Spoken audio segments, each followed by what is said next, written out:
Last క్లాస్‌లో మనము ఫేస్‌బుక్‌లో ఏ విధంగా అకౌంట్ క్రియేట్ చేయాలి? క్రియేట్ చేసిన తర్వాత ఏ విధంగా మన పర్సనల్ పేజ్ ఏదైతే ఉందో, పేజ్‌ని ఏ విధంగా క్రియేట్ చేయాలి? వాటికి సంబంధించినటువంటి డీటెయిల్స్ అన్నీ కూడా మనం ఎంటర్ చేసి ఫేస్‌బుక్ పేజ్‌ని అయితే క్రియేట్ చేసాం. సో, ఫేస్‌బుక్ పేజ్ క్రియేట్ చేసిన తర్వాత మనము అడ్వర్టైజ్‌మెంట్ పార్ట్‌కైతే ఎళ్ళాం. సో, అడ్వర్టైజ్‌మెంట్ పార్ట్‌కెళ్ళే ముందు ఖచ్చితంగా మీరు వేటికి సంబంధించినటువంటి అడ్వర్టైజ్‌మెంట్ అనేది చేయాలనేది చాలా గుర్తుపెట్టుకోవాల్సి ఉంటుంది. సో రీసెంట్‌గా నేను ఒక ఫేస్‌బుక్ పేజ్‌ని మెయింటైన్ అయితే చేశాను. ఆ పేజ్‌ని మెయింటైన్ చేసిన తర్వాత వాటి డీటెయిల్స్ కూడా నా దగ్గరైతే ఉన్నాయి. సో డీటెయిల్స్ కూడా మీకైతే చూపిస్తాను ఫర్దర్ డీటెయిల్స్‌లో. ఇంక డీటెయిల్స్ క్రియేట్ చేసే ముందు ఖచ్చితంగా మీరు ఫేస్‌బుక్ పేజ్ క్రియేట్ చేసిన తర్వాత మీరు అడ్వర్టైజ్‌మెంట్ చేయాలనుకుంటే ఖచ్చితంగా మీకు ఒక ప్లాన్ అనేది ఉండాలి. సో వేటిపైన మీరు అడ్వర్టైజ్‌మెంట్ చేస్తున్నారు? ఎగ్జాంపుల్‌కొచ్చేసి నాకు అంటే ఒక గ్రోసరీ బిజినెస్ అయితే ఉంది. ఎగ్జాంపుల్‌కొచ్చేసి నాది ఒక గ్రోసరీ బిజినెస్‌కి సంబంధించిన అంటే కిచెన్ స్టోర్. సో, లైక్ కిచెన్‌కి సంబంధించినటువంటి ఏవైతే ఐటెమ్స్ ఏవైతే ఉంటాయో, ఆ ఐటెమ్స్ సంబంధించినటువంటి సో, వాటికి సంబంధించినటువంటి నా దగ్గర ఐటెమ్స్ అయితే ఉన్నాయి.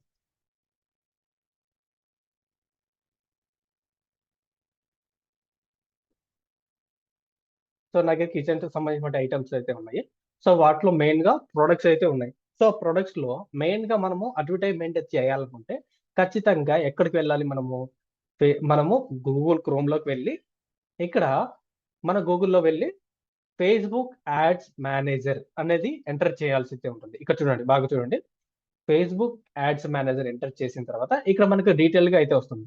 ఫేస్‌బుక్ యాడ్స్ మేనేజర్ ఉంది కదా! సో, దీని మీద క్లిక్ చేయండి. క్లిక్ చేసిన వెంటనే మన పేజ్ ఆల్రెడీ లాగిన్ అయ్యాక ఫేస్‌బుక్ పేజీ. ఆ పేజీతోనే మనకి ఇక్కడ లాగిన్ అయిపోతుంది ఆటోమేటిక్‌గా. So, Facebook page add create చేసే ముందు ఖచ్చితంగా మీరు చేయాల్సిన మెయిన్ ఇంపార్టెంట్ పని అయితే ఏంటంటే ఖచ్చితంగా మనము ఇక్కడ ఎలాంటి యాడ్స్ అయితే మనం క్రియేట్ చేసుకోవచ్చు అనేది కూడా ముఖ్యంగా మనం తెలుసుకోవాల్సి అయితే ఉంటుంది. Awareness, traffic, sales, leads, app promotion, engagement. So, వీటికి సంబంధించినటువంటి ప్రతి డీటెయిల్స్ కూడా నేను క్లియర్‌గా ఎక్స్‌ప్లెయిన్ అయితే చేస్తాను. సో, ప్రెజెంట్ వచ్చేసి అవేర్‌నెస్‌కి సంబంధించినటువంటి క్యాంపెయిన్ అయితే మనమైతే చూద్దాం. సో, ఈ అవేర్‌నెస్ క్యాంపెయిన్ అంటే ఏంటి? సో, ఈ అవేర్‌నెస్ క్యాంపెయిన్ ఏదంటే సో, లైక్ మనం ఒక స్టోర్ ఓపెన్ చేసాము. ఎక్కడ ఓపెన్ చేసాము? హైదరాబాద్‌లో ఉన్నటువంటి అమీర్‌పేట్‌లో మనం స్టోర్ ఓపెన్ చేసాము. సో, మన చుట్టుపక్కల ఎవరైతే ఇన్‌కేస్ నియర్ మీ ఒక 3 కిలోమీటర్స్ వరకు మన షాప్ ఉందని, మన షాప్‌లో ఏ ఐటెమ్స్ దొరుకుతాయన్నది సో, మనము ఒక పేజీ అనేది క్రియేట్ చేసిన తర్వాత, మనం ఒక పోస్టర్‌ని డిజైన్ చేసుకోవాల్సిందండి. లైక్ క్యాన్వాలో గాని, వివిధ రకాలటువంటి ఏవైతే మా వెబ్‌సైట్స్ ఏవైతే ఉన్నాయో, వాటిలో ఒక పేజీని మనము పే క్రియేట్ చేసుకొని, ఆ పోస్ట్‌ని మనం ఇక్కడ అడ్వర్టైజ్‌మెంట్ అనేది చేయాల్సైతే ఉంటుంది. సో, ఈ అడ్వర్టైజ్‌మెంట్ ఏ విధంగా చేయాలి అనేది కూడా నేను క్లియర్‌గా ఎక్స్‌ప్లెయిన్ అయితే చేస్తాను. ఇక్కడ అవేర్‌నెస్ అంటే, సో, మన షాప్ ఉందనేది మన చుట్టుపక్కల ఉన్నటువంటి కస్టమర్స్ ఎవరైతే ఉన్నారో వాళ్ళకి రీచ్ అవ్వాలి. అంటే మా షాప్ ఉంది. సో, ఇక్కడ మా షాప్‌లో ఈ విధంగా ఐటెమ్స్ అనేవి దొరుకుతాయి. మీరొచ్చేసి పర్చేజ్ చేసుకోవచ్చు అనేది మనం ఇక్కడ క్లియర్‌గా అయితే తెలుసుకోవచ్చు. అంటే మన షాప్ ఓపెన్ చేసాము. మన షాప్‌లో ఈ విధంగా ఐటెమ్స్ అయితే ఉంటాయి. సో, ఈ ఐటెమ్స్ ఇంత రేట్ అని ఉంటాయని ఉంటాయి కాబట్టి, సో, చుట్టుపక్కల కస్టమర్స్ ఏవైతే ఉన్నారో వాళ్ళకి తెలియజేసేదాన్ని అవేర్‌నెస్ అని అంటాం. సింపుల్‌గా చెప్పాలనుకుంటే, షాప్ ఓపెన్ చేసిన తర్వాత కస్టమర్‌కి తెలియాలంటే ప్రీవియస్‌గా అంటే దాదాపుగా ఒక 2000 సంవత్సరంలో మనము పాంప్లెట్స్ ఇస్తూ ఉండేవాళ్ళం. కానీ ఇప్పుడంతా కూడా డిజిటల్ అయిపోయింది. సో, ఇప్పుడేం చేస్తున్నారు? ఆన్‌లైన్‌లోకి వెళ్లి సో, అడ్వర్టైజ్‌మెంట్ రన్ చేస్తున్నారు. అడ్వర్టైజ్‌మెంట్ రన్ చేస్తానే కస్టమర్స్ వచ్చేసి వాళ్ళకి కావాల్సినటువంటి ప్రొడక్ట్స్ అనేది కూడా తీసుకుంటూ వెళ్ళిపోతున్నారు.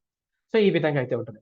సో, ఇక్కడ మన పేజ్ అనేది లాగిన్ అయిన తర్వాత మనము యాడ్స్ మేనేజర్‌లోకొచ్చాం. సో, యాడ్ మేనేజర్‌లోకెళ్ళి ఇక్కడ క్రియేట్ అని ఉంది కదా! సో, దీని మీద అయితే క్లిక్ చేయండి. ప్రీవియస్‌గా నేనైతే చాలా రకాలటువంటి యాడ్స్ అనేది రన్ చేశాను. ప్రీవియస్‌గా నేను how to earn online money without investment అంటే ఎటువంటి ఇన్వెస్ట్‌మెంట్ లేకుండా ఏ విధంగా ఆన్‌లైన్‌లో మనీ సంపాదించాలనేది యాడ్స్ అనేది ఇన్‌స్టాగ్రామ్‌లో అయితే నేనైతే రన్ చేశాను. సో, మీకు ఫర్దర్‌గా ఫ్యూచర్‌లో నేను ఇన్‌స్టాగ్రామ్ యాడ్స్ అనేది ఏ విధంగా రన్ చేయాలో కూడా నేను మీకు క్లియర్‌గా ఎక్స్‌ప్లెయిన్ అయితే చేస్తాను. సో, దాదాపుగా నేను రూ. 1,200 పెట్టి నేను యాడ్స్ అయితే రన్ చేశాను. సో, ఇప్పుడు మనం యాడ్ రన్ చేయాలంటే ఖచ్చితంగా ఇక్కడ క్రియేట్ అనే ఒక ఆప్షన్ ఉంది చూడండి. ఇక్కడ గ్రీన్ కలర్‌లో. సో, దీని మీద క్లిక్ చేయండి. క్లిక్ చేసిన తర్వాత మనం ఏ యాడ్ క్రియేట్ చేయాలనుకుంటున్నామో, ఆ యాడ్ అనేది ఖచ్చితంగా మనము సెలెక్ట్ చేసుకోవాల్సి ఉంటుంది. సో, ప్రెజెంట్ వచ్చేసి మనము అవేర్‌నెస్‌కి సంబంధించినటువంటి యాడ్ అయితే క్రియేట్ చేస్తున్నాం. అంటే మా షాప్ అయితే ఉంది. సో, మా షాప్‌లో ఈ విధంగా ఈ విధంగా ఐటమ్స్ దొరుకుతున్నాయి. సో మీరు వచ్చేసి కస్టమర్స్ వచ్చేసి పర్చేజ్ చేసుకోవచ్చు అనేది మనం అయితే చెప్పుకోవచ్చు. అంటే రీచ్, బ్రాండ్, వీడియోస్, మన వీడియోస్ కావాలంటే వ్యూస్ కూడా తెచ్చుకోవచ్చు. స్టోర్ లొకేషన్ అవేర్నెస్ కూడా ఉంటుంది. అంటే మనం స్టోర్ ఈ విధంగా ఇక్కడ ఓపెన్ చేసాము ఈ లొకేషన్ లో, మణికొండ కానీ, ఎస్ఆర్ నగర్ లో కానీ, మాదాపూర్ లో కానీ, కేబిహెచ్పి కానీ, కుకట్పల్లిలో కానీ మనం స్టోర్ ఓపెన్ చేసాము. స్టోర్ ఓపెన్ లో ఈ ఐటమ్స్ అయితే ఉంటాయి అనేది మనం అవేర్నెస్ కల్పిస్తున్నాం. సో దీన్ని అవేర్నెస్ అంటారు. సో ఇక్కడ కంటిన్యూ ఉంది కదా, సో కంటిన్యూ మీద క్లిక్ చేయండి. సో కంటిన్యూ అని క్లిక్ చేసిన వెంటనే మనకు వేరే పేజ్ అనేది రీడైరెక్ట్ అవుతుంది. సో రీడైరెక్ట్ అయిన తర్వాత ఇక్కడ క్యాంపెయిన్ నేమ్ అనేది మనము ఎంటర్ చేసుకోవాలి. ఎందుకంటే మనకు అర్థం కావడం కోసం మాత్రమే ఈ క్యాంపెయిన్ నేమ్ అనేది, అంటే మనము చాలా రకాలటువంటి యాడ్స్ అయితే చేస్తున్నాం అనుకోండి, అంటే వివిధ రకాలటువంటి క్లయింట్స్ కి మనం యాడ్స్ రన్ చేస్తున్నప్పుడు ఖచ్చితంగా మీరు నేమ్ సెలెక్ట్ చేసుకుంటే ఈజీగా అయితే ఉంటుంది. సో ప్రజెంట్ వచ్చేసి నేను స్టోర్ కు సంబంధించినటువంటి, అంటే షాప్ కి, మనం షాపు మనకు సంబంధించింది కాబట్టి, సో నేను షాప్ నేమ్ ఎంటర్ చేస్తాను. డిజిటల్ స్టోర్, అంటే డిజిటల్ కి సంబంధించినటువంటి స్టోర్ అనేది నేనైతే యాడ్ అయితే రన్ చేయాలనుకున్నాను. సో సెలెక్ట్ చేసుకున్న తర్వాత మీరు వీటిలో ఎటువంటి కూడా టచ్ చేయొద్దండి. నెక్స్ట్ వచ్చేసి నెక్స్ట్ అని క్లిక్ చేయండి. ఓన్లీ నేమ్ మాత్రమే ఎంటర్ చేయాల్సి అయితే ఉంటుంది. ఎక్కడ యాడ్ సెట్ నేమ్ ఉంది కదా, సో దాని మీద క్లిక్ చేసి మన యాడ్ నేమ్ సెట్ చేసుకోవాలి. ఇక్కడ కూడా మీరు నేమ్ అనేది ఎంటర్ చేయాల్సి అయితే ఉంటుంది. జస్ట్ బేసిక్ కోసం అంతే. డిజిటల్ స్టోర్, సో నేను ఏ నేమ్ క్రియేట్ చేశాను.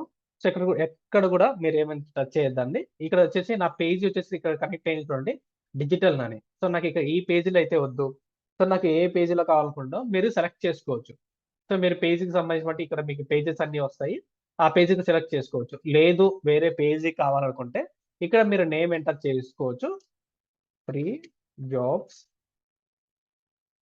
ఇన్ఫర్మేషన్. సో నా పేజ్ ఇది అనమాట. సెలెక్ట్ చేసుకొని మీ పేజీని క్రియేట్ చేసుకోవచ్చు అనమాట. సో నేను వచ్చేసి డిజిటల్ నాని దానికి సంబంధించిన పేజీ క్రియేట్ చేస్తాం కాబట్టి, సో డిజిటల్ నాని మాత్రమే మనం పేజీని సెలెక్ట్ చేసుకోవాలి. సెలెక్ట్ చేసుకున్న తర్వాత బడ్జెట్ అండ్ షెడ్యూల్, అంటే మనం బడ్జెట్ పెట్టాలిగా, యాడ్స్ కి ఎంత మనీ పెట్టాలో తెలుసుకోవాలిగా.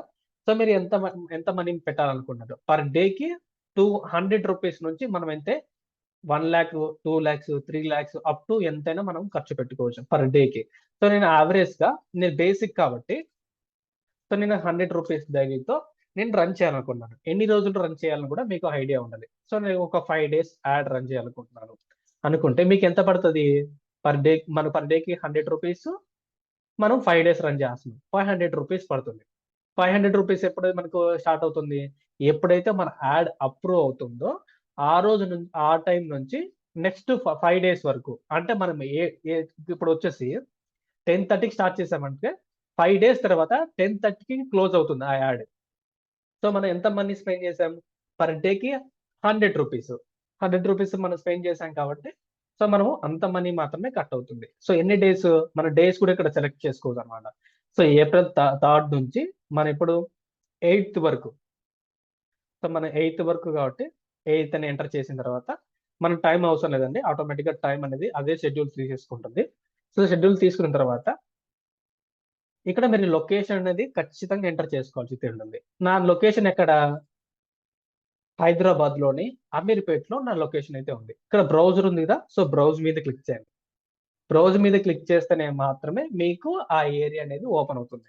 సో నేను ఎక్కడ చేస్తున్నాను? అమీర్, సో మనకి ఇండియా కాబట్టి హైదరాబాద్. సో హైదరాబాద్ ఇక్కడ ఉంది కదా, సో హైదరాబాద్ లొకేషన్ సెలెక్ట్ చేశాను. సెలెక్ట్ చేసిన తర్వాత మనకు అమీర్పేట్,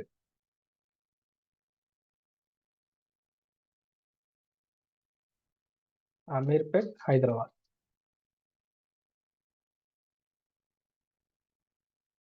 ఇక్కడ చూడండి, సో నేను పంజాగుట్ట, అమీర్పేట్లో లొకేషన్ సెలెక్ట్ చేసుకున్నాను. సో ఇట్లా మనము ఏ లో కావాలనుకుంటే ఆ లొకేషన్ లో మనము ఇక్కడ ఎంటర్ చేసుకొని ఆ లొకేషన్ ని సెలెక్ట్ చేసుకోవచ్చు. ఇక్కడ చూడండి, హైదరాబాద్ లోని అమీర్పేట్లో విత్ ఇన్ 2 kilometers, అంటే ఇక్కడ నేను సెంటర్ లో షాప్ ఉంది. ఈ 2 kilometers సరౌండింగ్, ఈ 2 kilometers సరౌండింగ్ వరకు నా యాడ్ అయితే కల్పిస్తుంది. సో మీరు ఇంకా ఎక్కువ కిలోమీటర్స్ కావాలనుకోండి, ఇక్కడ రేంజ్ ఉంటుంది. సో ఇక్కడ మీరు రేంజ్ ని సెలెక్ట్ చేసుకోవచ్చు. నేను ఎంత పెట్టినాను, ఇట్ మీన్స్ నా షాప్ ఒక 10 kilometers లోపల ఉన్న వాళ్ళు మాత్రమే వస్తారు. ఎందుకంటే షాప్ ఎక్కువ దూరం ఉందనుకోండి రారు. సో నేను 9 పెట్టుకుంటున్నాను. 9 పెట్టుకున్న తర్వాత మీరు ఎంటర్ చేసి క్లిక్ చేస్తే ఆటోమేటిక్‌గా రీచ్ అవుతుంది. ఇక్కడ 9 కిలోమీటర్ వరకు మనకు సరౌండింగ్‌లో ఎవరైతే కస్టమర్స్ అయితే ఉంటారో వాళ్ళకందరికి అంటే ఫేస్‌బుక్ ఎవరైతే వాడుతూ ఉంటారో వాళ్ళకందరికి రీచ్ అవుతుంది. సో ఇక్కడ నెక్స్ట్ ఏం సెలెక్ట్ చేసుకోవాలి? మన షాప్‌లో ఖచ్చితంగా ఎవరైతే చూడాలనుకున్నారో వాళ్ళ ఏజ్‌ని సెలెక్ట్ చేసుకోవాల్సయితే ఉంటుంది. ఆడియన్స్ ఏజ్ అయితే ఉందో ఆ ఏజ్‌నైతే సెలెక్ట్ చేసుకోవాలి. వాటి డీటెయిల్స్ కూడా మనకి కింద ఉంటాయి. సో స్టార్టింగ్ డేట్ నుంచి ఎండింగ్ డేట్ పెట్టాము. బడ్జెట్ కూడా పెట్టాము. తర్వాత మనము ఏ లొకేషన్‌లో కావాలో ఆ లొకేషన్‌కి సంబంధించిన డీటెయిల్స్ అనేది ఎంటర్ చేసాము. అదరకు మనకి ఇక్కడ మోర్ ఇన్ఫర్మేషన్ ఉంది కదా! సో మోర్ ఇన్ఫర్మేషన్‌లో మనం ఏజ్‌ని సెలెక్ట్ చేసుకోవాల్సి ఉంటుంది. ఇక్కడ ఏజ్ వచ్చేసి మనం ఎంత వరకు ఏజ్‌లో కావాలి? వాటికి సంబంధించినటువంటి ఏజ్ ఎంటర్ చేసుకోవాలి. సో స్టోర్ కాబట్టి సో మనకి ఎంతమంది చూడొచ్చు. దానికి ఎటువంటి అవసరం అయితే లేదు. నెక్స్ట్ క్లిక్ చేసిన తర్వాత ఎంతమందికి రీచ్ అవుతుందంట పర్ డేకి 5,200 నుంచి 15,000 వరకు మెంబర్స్‌కి మాత్రమే రీచ్ అవుతుంది. బేస్డ్ ఆన్ అటు ఇటు ఉంటుంది. మనకు దాదాపు ఒక 10,000 వరకు వి మనకైతే చూస్తా ఉంటారు. నెక్స్ట్‌ని క్లిక్ చేయండి. నెక్స్ట్ అని క్లిక్ చేసిన తర్వాత మనకి ఈ విధంగా అయితే ఓపెన్ అవుతుంది. నెక్స్ట్ మన యాడ్ అనేది. ఇక్కడ యాడ్ పేజ్ అనేది ప్రతిసారి మీరు ఎంటర్ చేసుకోవచ్చు. సో ఎందుకంటే ఖచ్చితంగా ఎంటర్ చేసిన తర్వాతనే మీరు మిగతా డీటెయిల్స్ అన్ని కూడా ఎంటర్ చేసుకోవాలి. సో ఇక్కడ మీరు ఏం చేసుకుంటారు? ఖచ్చితంగా వీడియో యాడే మోస్ట్‌లీగా సెలెక్ట్ చేసుకోండి. నేనైతే చెప్తున్నాను. ఎందుకంటే ఇమేజ్ యాడ్ ఉందనుకోండి, ఊరికే ఇమేజ్ చూస్తారు లేదండి. అదే వీడియో యాడ్ పెట్టారనుకోండి, ఖచ్చితంగా మీ వీడియో ఆ వీడియోలో ఏమైతే ఇన్ఫర్మేషన్ అయితే ఉందో, ఆ ఇన్ఫర్మేషన్ మొత్తం కూడా అయితే వాళ్ళు చూస్తారు. సో ఎందుకు చెప్తున్నానంటే వీడియో యాడ్‌కి పవర్ ఎక్కువైతే ఉంటుంది. ఇన్‌కేస్ ఇక్కడ చూసుకుంటే మన వీడియో యాడే ఎక్కువగా రీచ్ అవుతుంది. ఎందుకంటే వాళ్ళు చూస్తారు కాబట్టి. ఇక్కడ ఎడిట్ ఉంది కదా! సో దీని మీద క్లిక్ చేసుకోవచ్చు. క్లిక్ చేసుకొని మన సైజ్ ఏదైతే ఇమేజ్ అయితే ఉందో ఆ ఇమేజ్ సైజ్ కూడా మార్చుకోవచ్చు. ఇక్కడ టెస్ట్ అనేది రాసుకోవాలి. అంటే మనకి స్టోర్‌కి సంబంధించినటువంటి గ్రోసరీస్ కదా! సో గ్రోసరీకి సంబంధించిన డీటెయిల్స్ అన్నీ కూడా ఇక్కడ ఎంటర్ అనేది చేయాల్సి అయితే ఉంటుంది. సో బేసిక్‌గా మీకు డీటెయిల్స్ అన్నీ కూడా ఎంటర్ చేసుకున్న తర్వాత మన లాంగ్వేజ్ కూడా సెలెక్ట్ చేసుకోవచ్చు. లేదనుకోండి మనకు ఒక వెబ్‌సైట్ ఉందంటే వెబ్‌సైట్‌ని క్లిక్ చేసుకొని వెబ్‌సైట్ ఈవెంట్ ఉంది కదా! సో దాని మీద క్లిక్ చేసుకొని మనం ఎంటర్ చేసుకోవచ్చు. మన యూఆర్ఎల్ ఉంది కదా! సో మన వెబ్‌సైట్‌కి సంబంధించిన యూఆర్ఎల్‌ని ఎంటర్ చేస్తే ఆటోమేటిక్‌గా మన వెబ్‌సైట్ అయితే కనిపిస్తుంది.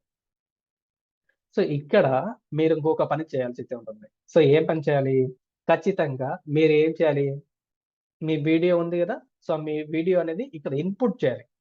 అంటే ఇక్కడ వీడియో అనేది ఆటోమేటిక్‌గా మనము సబ్మిట్ చేయాలి. ఎందుకంటే యాడ్ కనిపించాలంటే ఖచ్చితంగా వీడియో సబ్మిట్ చేయాల్సయితే ఉంటుంది గదా! సో ఆ ప్రాసెస్ గూడా మీరనేది చేసిన తర్వాతనే మీరు మిగతా ప్రాసెస్ గూడా చేసుకోవాల్సయితే ఉంటుంది. సో ఇక్కడ చూడండి. ఎక్కడెక్కడ మనకు కనిపిస్తుందనంటే ఇక్కడ 11 ప్లేస్‌లలో మనకు కనిపిస్తుంది. Feeds, Instagram ads, videos, search result అంటే ఎవరైనా సెర్చ్ చేస్తుంటారు కదా! వాటికి సంబంధించిన రిజల్ట్ అని కూడా మనకి ఈజీగా అయితే కనిపిస్తుంది. తర్వాత వీడియో అనేది ఎంటర్ చేసుకోవచ్చు. సో మీరు ఈ వీడియో అనేది ఖచ్చితంగా ఎంటర్ చేసుకోవాల్సి అయితే ఉంటుంది. సో ఆ వీడియో ప్రాసెస్ ఏ విధంగా ఎంటర్ చేసుకోవాలనేది నెక్స్ట్ వీడియోలో నేను క్లియర్‌గా ఎక్స్‌ప్లెయిన్ అయితే చేస్తాను.